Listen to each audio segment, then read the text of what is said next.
So I've been flying this little thing, this Mini 5 Pro, for the last week, and well, what can I say? It's absolutely fantastic. One of the tests that I've just completed today is the Smart Gen return to home. Let's do this.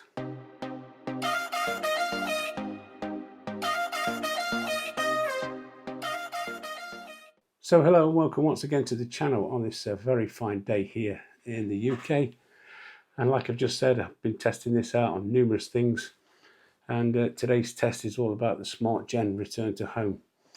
And one of the things I'd like to point out is, before we go any further, and you'll see this in the video actually, that I've noticed that the obstacle avoidance sensors that's all round on this little fella are more sensitive than the Mini 4 Pro, and I think more sensitive than actually the R3S. They've done something to this, and I don't know what it is, but they are more sensitive, and you need a little bit more gap to get through things.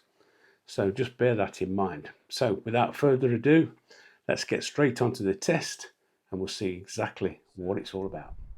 Quite a nice day actually. And today's video is all about the Mini 5 Pro. We're back at a location where I did the test on the R3S, the Smart Return to Home, and that's what we're going to do today. So I've not got the drone turned on at the moment, the controller's turned on ready, and so what we're going to do is we're going to set the drone up, we're going to open it up, hopefully take off without any satellites. So I need to do this rather quickly.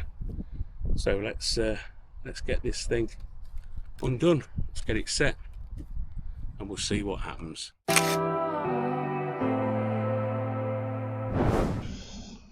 As you can see, we've got very little satellites, so let's get it up in the air.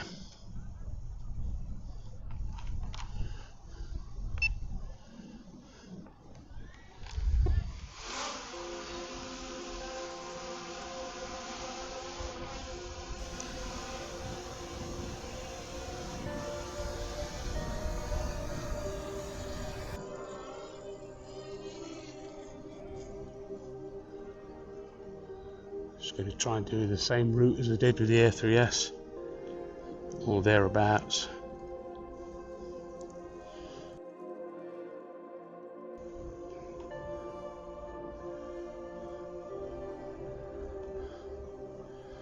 There we go, 600 odd feet, that will do. Right, let's hit return to home. As you can see, we've got the satellites now. Now it's come out of that tunnel. Let's see exactly what it does.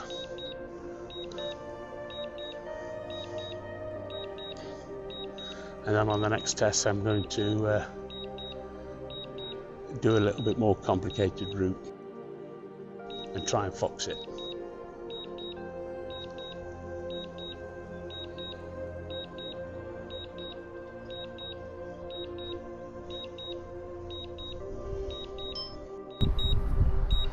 So it's just on its way back down. As you can see, it's pointing into that tunnel, the same route we did the R3S. You just have to hit that C2 button.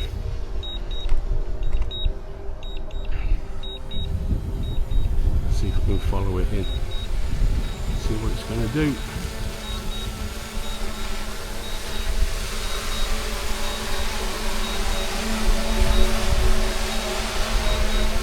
Turn around now, face the other way.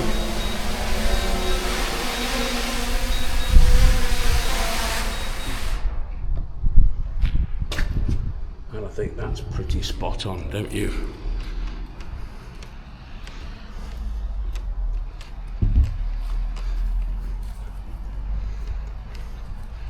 I just can't fault this Smart Return to Home. It's just absolutely phenomenal, it really is.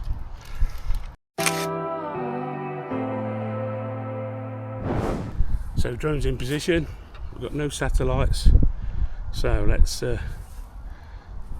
get him up in the air.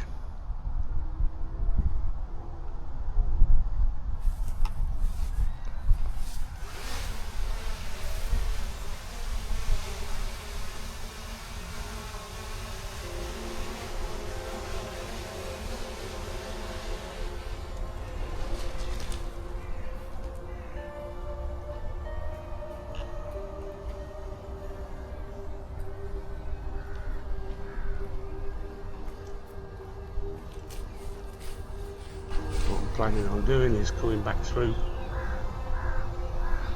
this tunnel, trying to make the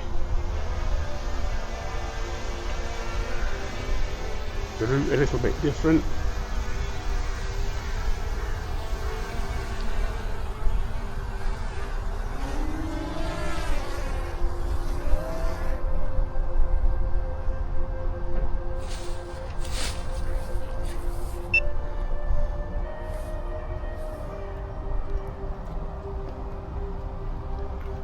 There, as you saw there on the screen, it says weak signal, and that's what I wanted, and we've still got no satellites.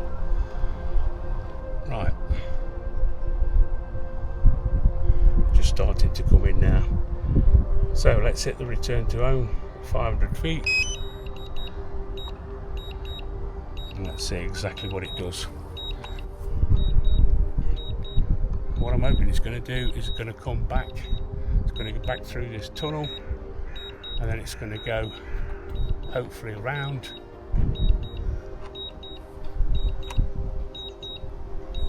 It's on its way down.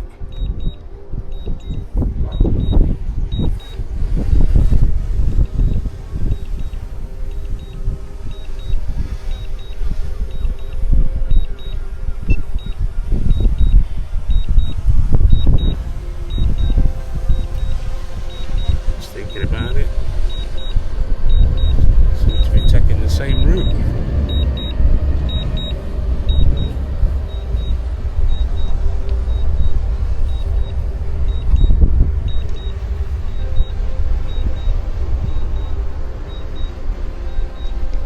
Doing a pretty good job so far. I'm just going to walk into this tunnel,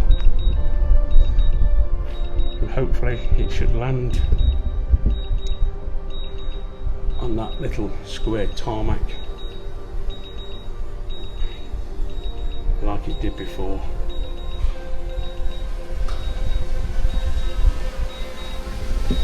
There she comes.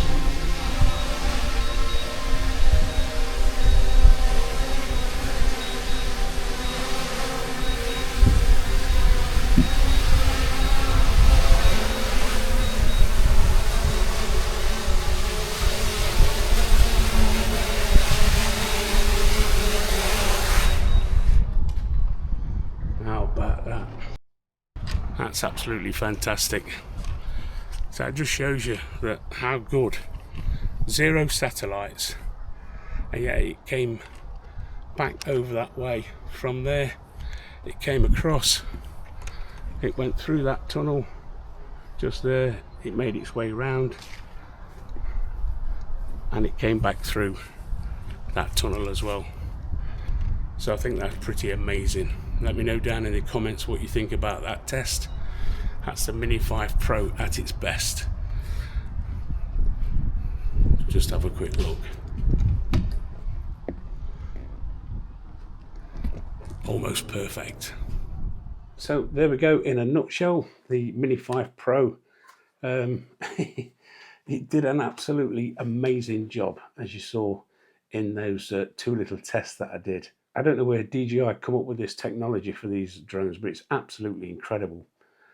It really is. One thing I would like to say is, like I said a little earlier in the video, that you do need to watch the gaps that if you're going to plan to do this, that is, you need to watch the gaps, because I tried this test at home, and I'll show you that little clip just here. And as you can see, it just wouldn't fit through the gap. I had to put it into sports mode to get it out and stuff like that. And then on its way back down, it just would not come in. Whatever I did, it just would not come in. So you just have to watch that gap. I think it's 2 meters by 2 meters.